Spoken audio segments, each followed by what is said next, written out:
We locked in like the playoff grind. Preparation to win, you can lay off. Mind, you hit the end of the countdown, it's take off time. Multiple streams of income, pay off time. Keep your head up, it'll pay off. Load the bread up, it'll pay off. The gap would only widen with the days off. The hate is only dividing, shake the weight off. What's up, everybody? It's me, your brother, your cousin, your nephew, your uncle, Big Mel, not the little one, and this is the Whole Purp podcast, where the whole purpose is the whole purpose. Today, we have none other than a man on a mission. He's building champions on the field and changing people in the community. He's one of the coaches, assistant coach at Nash Central High School. He's molding the next generation of student athletes in that area. He's recognized for his selfless commitment and service to the community by being inducted into the Nash Central Hall of Fame. He's the founder and president of the BAC Scholarship Fund and former candidate for mayor of Rocky Mount, North Carolina. And he also shares powerful lessons and leadership and preparation in his new book, Game Ready. Everybody get ready to get inspired by none other than the legendary Kevin Jones. What's going on, man? All right. Good to see you, brother. Thank you for having me. Dang, I'm already talking about y'all on Starstruck. Nah, come on. No. But no, thank you for having me, man. You know, I've been following your work with this and other things that you've been doing. You know, we've known each other for a long time. Yeah. But I've always been impressed with how you carry yourself, how you handle every endeavor that you go down, everything from high school sports on up to this podcast. So man, it really is an honor to be here. That's big, bro. I appreciate that. Appreciate you, man. I just like to thank everybody for tuning in today, man. We hope we're gonna have a good time, man. Yeah. Kevin, like you said, we've known each other for a long time. I mean, you might as well say we're family from all the way. Yeah, we go back to Little League football. Yeah. So played Nashville Hornets, and we have a picture out there somewhere on the internet of you and I as I think second and third graders. Back in the day. Like, what, 8, yeah, 7 or 8 yeah. I mean, so it was a long time ago, but yeah, we've known each other for a while. Yeah, man. So it's good to have brotherhood right now, coming to help, be a part of this platform, man. That's right. So yeah, I like to start every episode with a toast of fellowship. I want to toast to everybody that's tuning in today and watching. I also want to toast to the crew that helped make all of this possible. And I want to toast to you as well, man, for being, the wonderful person you are, the impact that you've had on the community, and the things to come. Yeah. So what you want to toast to? That means a lot, man. I want to toast to the next generation. Next generation, man. Yeah, I mean, because we getting to that age now, where, we are not the youngest people in the room anymore. You know what I'm saying? And that means something because it's time that we really, I like to say it's time for us to start hosting the cookout. You know what I'm saying? So it's that time of life, man. So, the next generation, I think if we do what we're supposed to do the right way, then, the next generation will have something worth toasting when they get to that point in life. So, yeah, toast to the next generation, man. I love it, man. Toast to the next generation. We're going to do it. This episode of the Whole Purp podcast is brought to you in part by Ill and Comfortable Incorporated. We're all ill in our own righteous way. Visit our store where you can find the Whole Purp merchandise. You have anything from dad hats, beanies, tumblers, glasses, t-shirts, and even more. And don't forget to check out our Season 2 merchandise with our Trust God edition. You can get notebooks, beanies, shorts, hoodies, and a lot more things to come. So go ahead and support and get perped up. Now back to the show. All right. So, man, once again, like I said, appreciate you for coming out. We're going to go ahead and get started. At the beginning, I always like to go to what we call Blast the Past. Mm-hmm. So this is where I get to kind of just dig into the crates of Kevin Jones. All right. So just starting, who was Kevin Jones growing up? Man, Kevin Jones growing up, I was a fat kid, if you remember that picture. So back in the day, I was a fat kid. Saw a lot of, life, just early on. So my parents, we moved to Rocky Mount when I was just shortly before elementary school. So my grandparents are from Nash County. Okay. My parents, however, they were in D.C. And I was, up there for the first 4 years or so of my life. I was the only child until my sister came along. Always believed that, I was going to go to the NFL, NBA, who didn't, right, at that age. I always believed in hard work. And I think two of the traits of mine that family members have even told me, growing up, I worked hard and I was always, observant. I would always be the last to go down the slide. I was never the first. So I don't know. I don't know where it came from. I'm the oldest child, but I'm one of the youngest grandchildren. Okay. And so that may have subconsciously shaped it. But the last to go down the slide, man, and always willing to work hard and outwork everybody. So I think those are two just cornerstones of my experience and my character. Yeah, I can definitely back you up on that from what I saw as a kid. Like I said, you had me by what, a year? Yeah, a year, yep. Yeah. And that was when you were always a leader. On the field, off the field, always a leader, always work hard, always, pat the next person on the butt. Hey, let's go, let's get it. And so definitely, and I can see as you become, an adult and we got to this age, it definitely transitioned into your career, your impact on the community. Still the same guy, just, in a different field. So I love that about you, man. Well, that means a lot too. I mean, because a lot of people, I won't say people change, but when people get a little more status or a little more influence, a little more money, it brings out more of who they have been the whole time. Exactly. You know what I'm saying? So, just the fact that I feel I've done a decent job of staying connected to my purpose of just impacting people and my relationships. I mean, that's another thing I've always, even as a kid, I still I still communicate with my kindergarten teacher. Like from, D.S. Johnson, so, and my second grade teacher, Miss Stevenson, she was at Nashville Elementary. Miss Stevenson, still talk to her.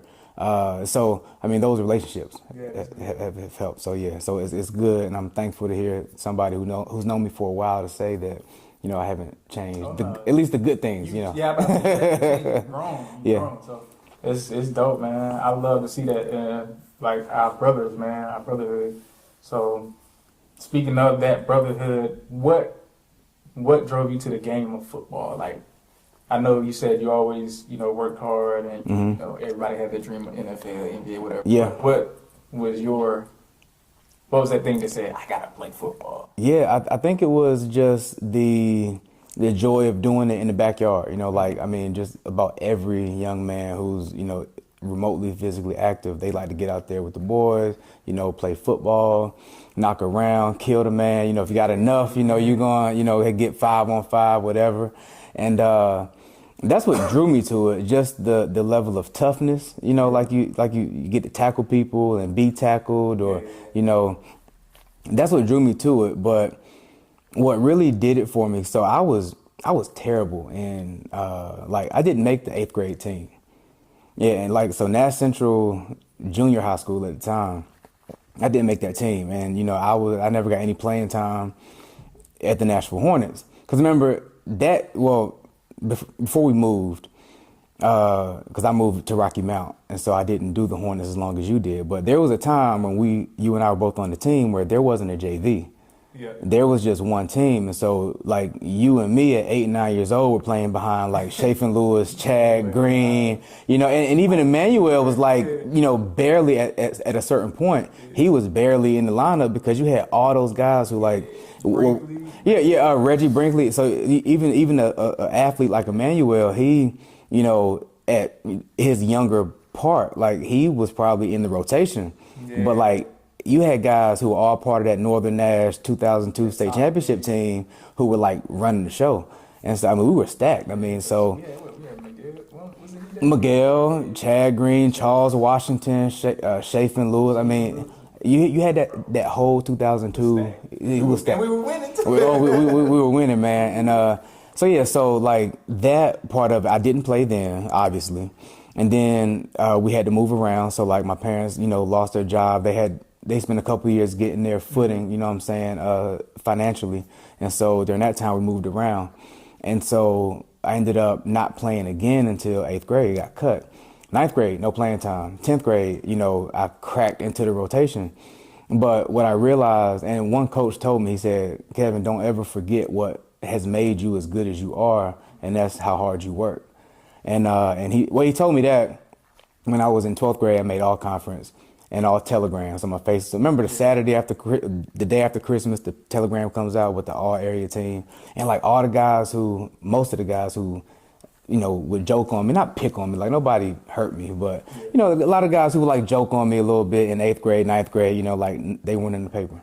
You know what I'm saying? And I was. And the coach was like, don't forget what made you that good was that, you work hard. And it's not because you did anything but work. So, yeah. So what drew me to it was in high school, the hard work, the fact that you can will yourself to being great.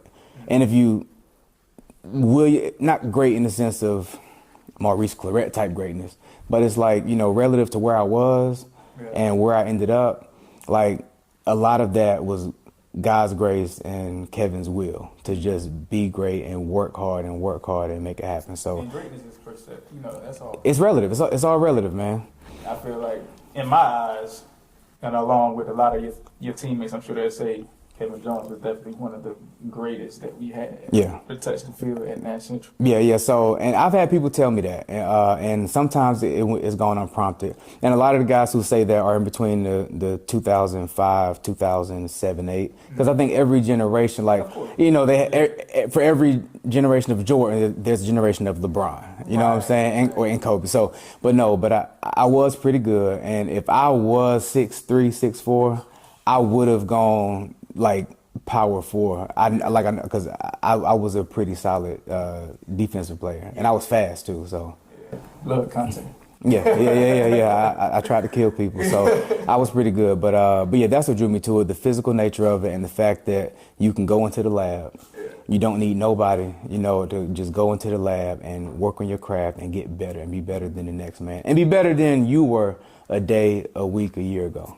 Before we move on, I'd like to say, too, I like your cerebral game, too. Definitely, you paid attention, film, you could tell that you was locked in. Yeah. So you knew the game, which a lot of people, I'll say, my weakness was my knowledge of the game at that time. Now, once I grew older, I'm learning the game more than I was in high school. But on to the next, I want to go ahead and get to, here in your book, Game Ready. I noticed in your book, Game Ready, you consistently you reference the Bible. Mm-hmm. So how important is your faith in your journey with as a mentor, as a coach, etc.? Yeah, my faith is everything because it has worked. So, I mean, in a real, I would say selfish sense, what I'm saying? Like, it's worked for me, what I'm saying? So, and I've had strangers come up to you in the street sometime, especially in larger cities, how do you know God is real? Do you know God is real? Or the people that be on the corner sort of sharing, not their gospel, but like their perspective, what I'm saying, of trial and challenge. And, it's like, hey, so I got to the point where when I lived in DC and I would go past like the same 2 men most days out of the week. And that was their thing, like, just challenging God in like an atheist way. And so one day I was like, you know what? I know God is real, but if God ain't real, whoever is listening to me call them God and say, thank you, Jesus, like, it's working. Right. So I'm just keep doing it, you know what I'm saying? So, you know what? If you right, you right. But whatever I'm doing is working. So I'm going to keep going. It's working for me. And then faith, more than anything, it keeps me rooted on earth. And what I mean by that is, it's easy for us to get successful, and it's easy for us to get a God complex. Like, like Kevin made it happen. Like, nah. Like, Kevin was a vessel that God used to make it happen. So praise God for that. But it was going to get done no matter what. I'm just I'm just grateful that, God chose me to get things done. So and that really plays a role in my coaching. Because there are times where the coaching works. There are times when you can tell this kid has more going on and they're not receiving the coaching. And so those are times where when that kid isn't receiving the coaching, you got to lean on your faith. Because you have to stick with it. Because to get a kid who has issues as an 11th grader or a 10th grader, you got to stay rooted in your purpose, and that's to help build men. In the sport of football, because it's easy for me to see you as a 10th grader, you know, you cursing, you fighting, you ain't listening to nothing I say, I can't tell you nothing as a player, and I'm a coach. Well, I got to keep the big picture. Like, you know, there is a lot of life ahead of you, and God has a plan for you, and he's put us together for a reason, if you're one of my players. And so, like, just leaning on that and making sure that I stay true to that, and knowing that, you know, I lean on God and then talk to him and thank him. You know, like, I like to think that, you know, God doesn't want every time he hears from Kevin to be asking him for something. Exactly. You know what I'm saying? Like, just say thank you, and then just keep it moving. Keep it moving. Yeah, keep working. I like that. Like you said, that's something I've grown into as well. Like, you know, you go from that moment. I guess when you first start off, you think, oh, prayer is just like, this is my wish list. Yeah, that's right. And now it's to a point where sometimes I'm like, I don't even want to ask you for nothing. I just want to tell you, just want to speak. Just want to let you know I'm grateful. Like, just for the simple things. Just, I'm here right now. My family's here. Thank you. That's right. You know what I'm saying? Right. And I think that when I got to that moment, I did start to realize, like you said, I guess in a selfish way, that you kind of unlock things that way as well, just by being grateful. Like, you don't have to always feel like you got to ask for everything, because he already got stuff for you. That's right. You know what I'm saying? That's right. He's your provider. He's going anything that you're gonna need, as long as you're in tune. Even if you're not, he's still providing. He, like I say, look out the children and food. That's right. So I like that development as you go on your spiritual journey, get to that point where you realize, like, this isn't my genie. You know what I'm saying? That's right. God That's right. Genie. This is it's an actual relationship. This isn't transaction. So we're gonna move forward to the next segment. We call it views, but for you, we got a special segment called Game Ready. Okay. All right. But before we move on, let me just touch base with everybody. Thank you for tuning in. If you could just take a moment, hit that like button. If you haven't already, drop some comments below. Share with your friends and family. Let them know what we have going on here at the Whole Purp. And most of all, please subscribe and hit that notification bell so you don't forget, or so you don't miss out on anything that we have coming up in the future. Let's get game ready. All right, let's do it. All right, so tell me about the moment you felt. I know you get this question all the time. Tell me about the moment you felt to write this book. Like, what told you, Kevin, write a book? Yeah. So I'd always, even before I got into coaching, I was always involved with Nash Central. So, I mean, like, and you know this, but for your viewers, you know, the high school that we attended, it was the new high school. And so, you know, we were, you know, when I went to that school, there were only 9th and 10th graders there. And then the year after, your class came in. And then the year after that was when we had a senior class, finally. And so our oldest alumni are under the age of 40. You know, you might have a couple of jokers that, you know, like flunked their grade, you know, were held back, you know what I'm saying? But for the most part, the oldest alumni are around the ages of 38, 39. I mean, pushing 40 nonetheless. But so I've always been involved with the high school. Yeah. And so I found success in my career, and I had children. And then I was interacting with a lot of other people's children through the scholarship and through sports and the athletic programs. And so, you know, I started a little notebook where I would just write things that I read, things that I thought about, you know, like just sort of a compilation of just thoughts, quotes that I see on the back of a bumper sticker, maybe, you know. So I started compiling it.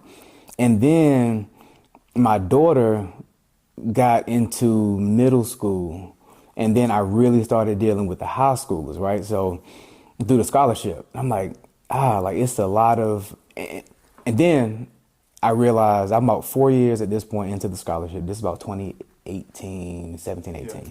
And so the scholarship's first year was 2013. And so I started having kids graduate, and I really had, like, you know, a dozen or more kids that I was mentoring, actively helping them, like, answering questions, because a lot of them are first generation college students. And then I'm like, you know what, like, and then those kids started graduating, so they didn't, like, flunk out. They didn't, like, call me back and be like, that advice was the worst advice I ever got. Right. And so I'm like, you know what, like, maybe I'm giving advice that works. And I was always confident in it, but I'm like, you wonder if it's something that worked for you, will it work for the next person? Exactly. Then I realized it was working. I said, okay, well, I'm gonna start making notes of these things, and maybe I should write a book on this, because if out of 30, scholars, that came through my program between the ages of 18 and 22 at this point, 23, like they all have the same questions more or less. Right. Like somebody might have grown up a little more fluent, or somebody might be a boy versus a girl, or white versus black, or, Southern Nash versus Rocky Mount, you know what I'm saying? But for all the differences, there were a lot of similarities in their questions and their challenges. And so I said, I need to write, I should do something one day to help, answer those questions. And so got into, kept the notebook going, I stayed mentoring. And then I lost my W-2 job. I lost my government job, the job I had since 2011. The president came in and cut thousands of jobs. Mine was one of them. And so I had more time at that point. I mean, that's really, I had more time to write it. And then my daughter at this point, she is entering into her senior year of high school. And you know how it was when we were younger, like you got friends come over, your house might be the house, your house might not be the house, but somebody's house is the house. Right. Where by the grace of God, my daughter's my house, but with her and her friends was the house a lot of times where they would hang out. And so I realized that these questions are still here. You know what I'm saying? Like some of her friends, and her friends have great parents, you know what I'm saying? And a lot of times the kids don't want to ask mom and dad, grandma, grandpa those questions, and they would rather get it from somewhere else. And so, I realized that, okay, you know what? Lost my job, I got time, so I worked on the manuscript that summer after her senior year. And I said, you know what? I was a teenage parent, bro. 19 years old when this girl was born. Like, she was class president, made it through school, in college.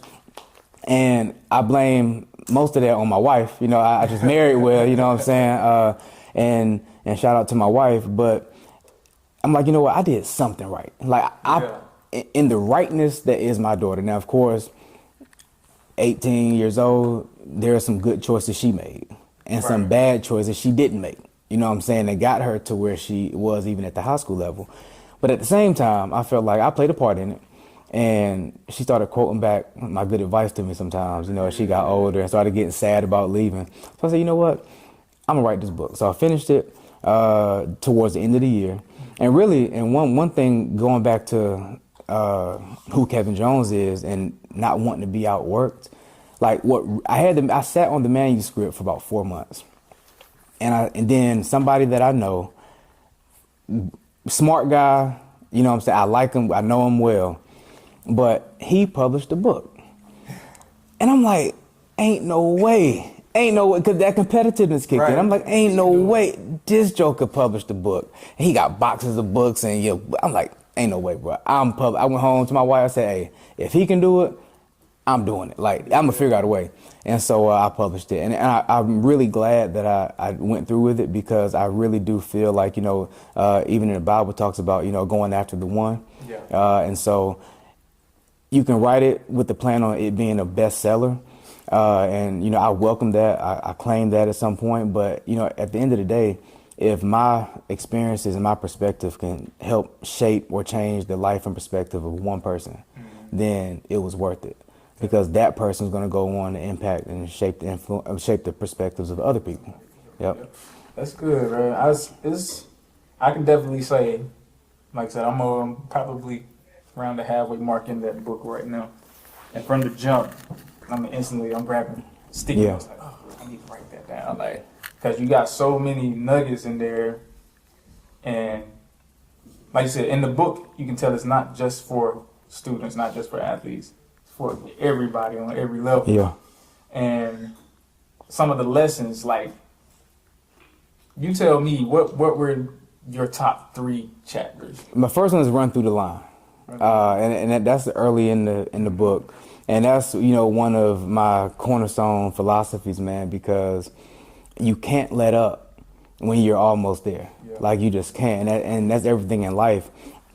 Another chapter, that top 3, I really like play from behind, but know the score. You know, like, so you got to play from behind, but you got to know where you're at. So like, you got to have an honest assessment of where you're at in life. Now that can be whether you're at a corporate job or whether you're, in your personal life, or you're dealing with your relationships, whether it's a marriage or a parent relationship. Like, you know, sometimes in life, in every area of your life, you will find yourself playing from behind. And now you might feel like you might only be down the field goal, but it might feel like, I mean, the way you get smacked around, you might feel like you're down 2 touchdowns, you know what I'm saying? But that's why it's important to know the score when you're playing from behind, because a lot of times in life we are behind and we do have to pick it up, but we're not as behind as we think or we feel, you know, because like if in a football game, if the team goes up 3 points, and then you get the ball back, but you fumble, you know, on the other team's 20-yard line, not to get too sports heavy, but it's like you fumbled and they got the ball back, they get the first down, you still only down 3. And they still got 70 yards to go in this example to score, bro. Like, and it's close for a reason because you can keep it close. So, and then another one is protect the ball. Protect the ball because, you know, I gave a talk on this a few weeks ago where it was Super Bowl weekend, so I used the famous, you may not know what I'm talking about, but was it Leon Lett played for the Cowboys where he, against the Bills, he had scooped the fumble.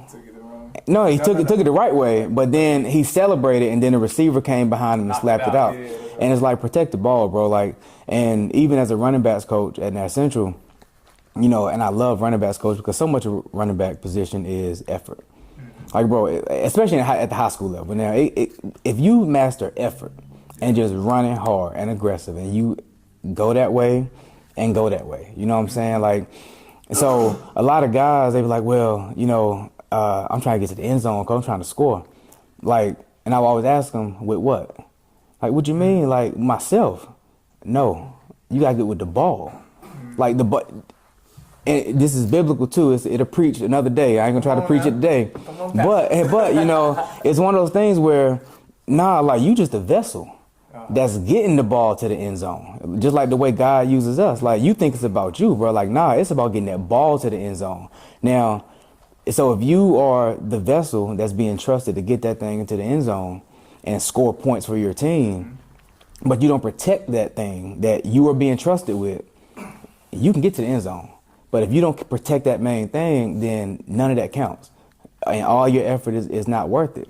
And so, and to me as a man, you know, and I always like to drive home the manhood principles when I tie in those sports analogies, but it's about protecting the main thing. So, you know, a lot of men, we think getting to the bag is the main thing. It's about us getting to the bag. Nah, bro, it's about what you're going to do on the way to get into the bag. Like, who are you taking with you to get to the bag? Who are you taking with you on that road to success, that road to scoring? And the main thing is your integrity. It is your family. Right. If you're married, it's your wife, it's your children. You know, that's the main thing. So yeah, you can get there and have arms outstretched crossing that goal line, but if you fumbled 10 yards ago, I mean, you gonna get laughed at. You know what I'm saying? And you still in the end zone, but it don't count because you dropped and fumbled the main thing. So you lose your position. You liable to lose your position. You liable to lose your position. Like I said, that'll preach. You can preach it, but yeah, protect the ball, play from behind, and run through the line. I think are 3 of my favorites for sure. I definitely like those. And one I just finished was leading from the sideline. Yeah, that was solid too. Because a lot of times you get in that position where you can't make that play. Yeah. You can still lead that unit, whoever or whatever it might be. That's right. Sideline. You don't have to make that. You don't have to physically be there to make that play. That's right. Well, and you got a teenager coming up with your last name, and so I mean that's a prime example. Like the older our kids get as men, bro, we on the sideline, dog. Like we can't go on the field for them.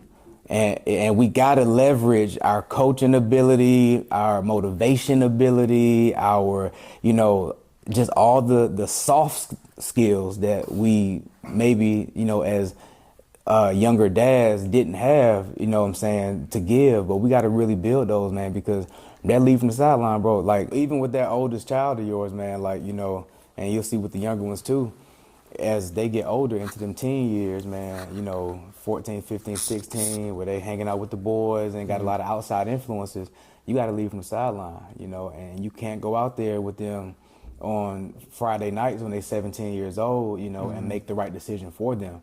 You coach them, give them the play, let them know, hey, if you run that way, it's a safety coming down on you now. It's going to crush you, so you better go this way, son. But end of the day, you know, and we all have had to do it in our lives, you know, he going to run that way at least once. Yeah, you gotta and the try it safety out. ain't going to kill him, but it's going to pop him. You know, just like we got popped back in the day. So, yeah, so leave from the sideline, I think, is applicable not just in a sport setting or in a corporate setting, but also in a parental setting. And that's why I think this book is so powerful, because I wrote it with the athletic framework, but there are principles in there that are applicable literally at every stage of life. And so, and because that's what our young men need. And I wrote it with my players in mind, my former players, current players, because they need these principles, if not given to them for the first time, you know, reinforced over and over again, somewhere to find them when life gets tough, because life's gonna get tough after high school, and after college too. Real life. Yeah, whenever ball stops, there's a major adjustment that young men have to make, and it is something that, you know, is not easy to do. We saw the kid last week. Was it Rondell? Rondell Moore. Yeah, man, like you know, took himself away from his family because of, you know, things he was going through mentally, you know, and it was that adjustment of you wrap your identity up in a sport, and when that's no longer there, something you have literally been doing since you were 7, 8 years old, except he took it way further than we did. So he never had college, he never had financial professionals like yourself or professions, never had government relations like me. He had football, and it was taken. Like, and he couldn't do it anymore. And it's like, then he got to come back home, back to family members, all that, man. So it's tough. It's tough. Thinking about the worst that can happen, the full crash. Like, oh, I got to work a regular job. Yeah. Or am I going to be able to work a There you regular go. job? And I got to go face the shame of that. The shame, like people are always telling you, oh man, he was supposed to be. Look, man, it's a blessing. It's a silver lining in your journey wherever you take it. Like, even in our situations, like, that could have been one of us. Yeah, it could have been. You know, because not everybody is going to be the 0.01% that's going to do that for 20 more years. That's right. Like LeBron James. That's right. And go into becoming an old man, but still, still Tom living that Brady, same dream. It's You know, out there. so out there, and I dealt with that. You know what I'm saying? Because I was a pretty good football player in high school, and then I had, you know, opportunities like walk on, and then, you know, one thing led to another. Like, shoulder popped out, and, you know, got my girlfriend, who's now my wife, got pregnant, and so football stopped. And, you know, I always wanted to go to the NFL, you know, and do the things. One thing was take care of my family. So you think that, hey, look, how can I take care of my family if I'm not in the NFL? And that's what I tell my young men, is that, you know, I bought my mom a house, and I never played on Sundays. So yes, use football for all that you can use it for. But when it ends, don't think that there's anything you can't do that you thought you were going to be able to do only with football or basketball. Right. That's good. Before we go to the last segment, I had one more question for you, because we kind of briefly striked over it. Do we have another run for mayor in the future? I'll say this. I think that there is a need in Rocky Mount, our hometown. I think there's a need for new leadership. I think there is a need for a reinstatement of public trust. I know that our city has gone through a lot of things over the last 2 years or so.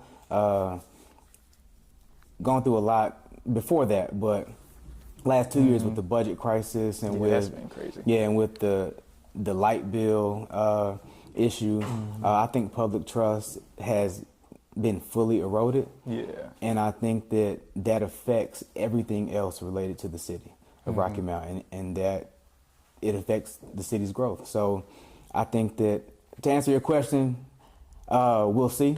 Yeah. But I do know that there's a need for new leadership to help reinstate that public trust and somebody who can be a fresh face for the city and do good work and be more about somebody who will be more about doing something than being something. Because you got to be willing to put that work in, and you got to work. You can't just have the title. Just have the title. Show up to the meetings. Yeah. So no, that's good. Y'all look out for that name in the future, Kevin Jones. I'll be on the lookout for it. The last segment here. This is what we call Pick Six. Okay. Kind of correlates again with Game Ready. Pick Six. I call it Pick Six because I'm going to ask you 6 questions. You're going to make your pick, go home. Okay. So, first question we have, who's winning this game? 05-06 Bulldogs or the 25-26 Bulldogs? Oh my God, 05-06. Oh, we slaughtered. Yeah. I mean, 05-06 Bulldogs was a really good team.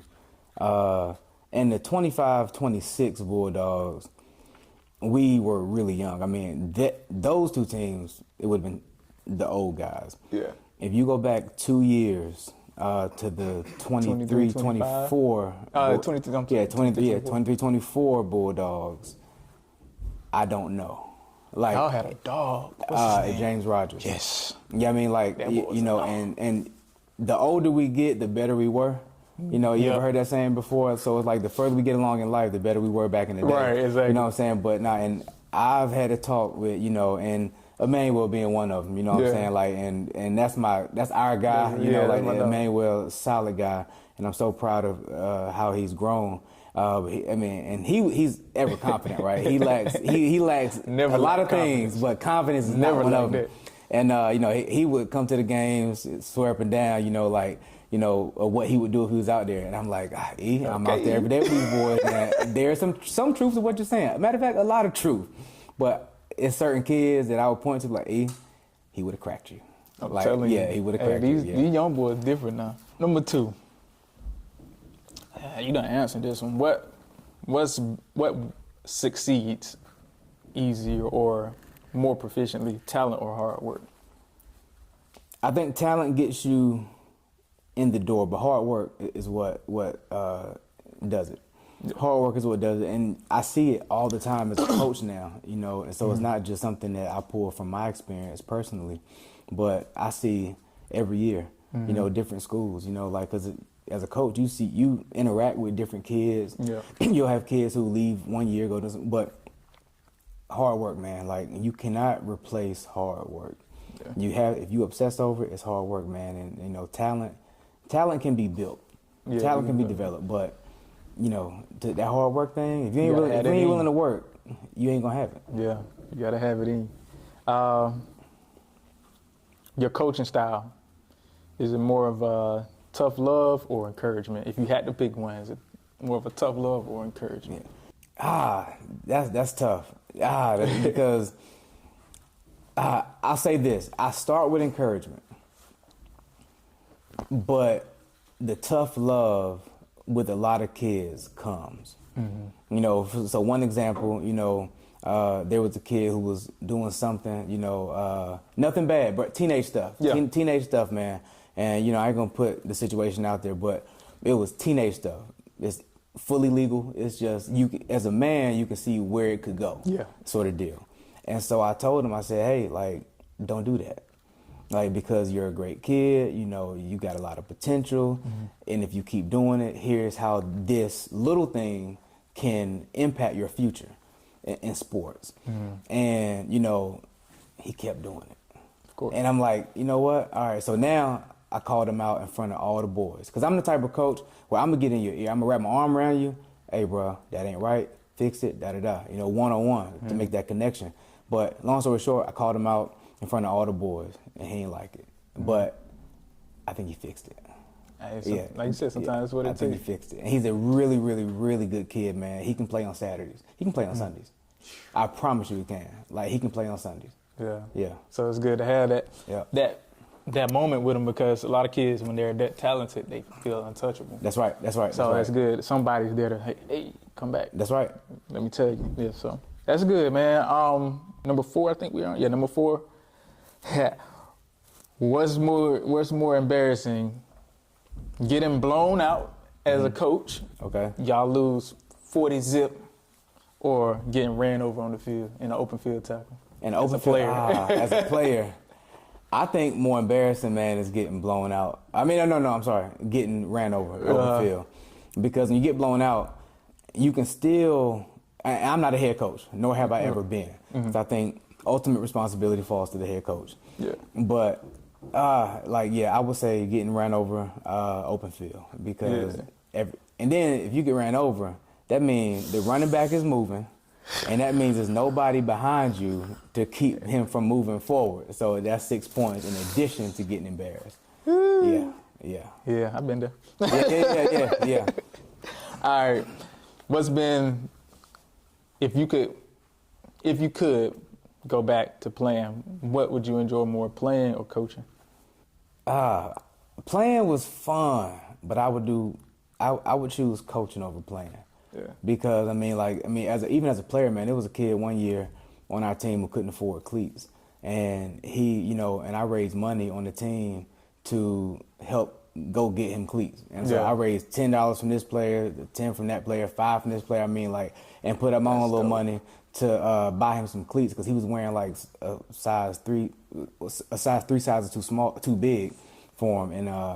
And so he was from out of town, came down, under certain circumstances. That's dope. Yeah, you actually build a bond right there with him. Yeah. That. And he's never forgotten that. Nor do I bring it up. No, of course. But he told me he's never forgotten that. But yeah, so I think I would coach because I can be there year after year and implement a lot of my perspectives and help shape the lives of way more people than the 4 years of playing. That's dope. I like it. So last but not least, I ask this question to everybody before we take it to the house. What's more important to you, time or money? Time. There are seasons in life where you really gotta, it's a juggling act, and you just can't drop the ball. But when it comes to that money piece, as a man, as a provider, you gotta really be away. You gotta be out hunting, and for things to bring back to the family, right? Right. But that time piece is something that you can't get back. And the more time you got, the more money you can make. But what really matters at the end of the day is that time, man. The time you spend with your wife, your kids, your family members, and we take it for granted a lot until we know it's winding down. But no, time is way more important than money, man. Definitely. Yeah. I completely agree. But money's necessary. You need that money. Because I tried to call the city of Rocky Mountain and tell them I got 2 hours to give them for this light bill. It don't work. So, we got to do both. I tell you what, there's a lot of people wish they could give us some time. I get some time, what? Woo, them light bills I've been seeing, boy. Good Lord. Sir. But, yeah, man, thank you again for giving me a little bit of your time today, man. It's been phenomenal. Like I said, we go all the way back, bro. Yeah. We go all the way back, single-digit years. Yeah. So it's always a pleasure to sit with my brothers. I'm wishing you, great success, and, pray that God blesses your endeavors in the future, whether it's, governmental, coaching with these kids, and with your impact on the community. The BAC Scholarship Fund is something, I've seen him. I remember when he first started it. It's been a great thing. He's helped a lot of kids, like he said, get to college, and they graduated, started some great careers and stuff. So proud of you for that, man. Thank you. Like I said, God bless you on your endeavors, man, and, maybe we'll get up some other time again. Let's do it, man. I love what you got going on. Like I say, I love the growth, and I love the intentionality you put behind it, man. This is a really great thing you got going on. So, thanks, brother. Whatever I can do to add, if we can come back and talk about some topics you want to get out there to the world, man, we can do it. Absolutely, man. Thank you guys for tuning in. Till the next time. We locked in like the playoff grind. Preparation to win, you can lay off. Mind, you hit the end of the countdown, it's take off time. Multiple streams of income, pay off time. Keep your head up, it'll pay off. Load the bread up, it'll pay off.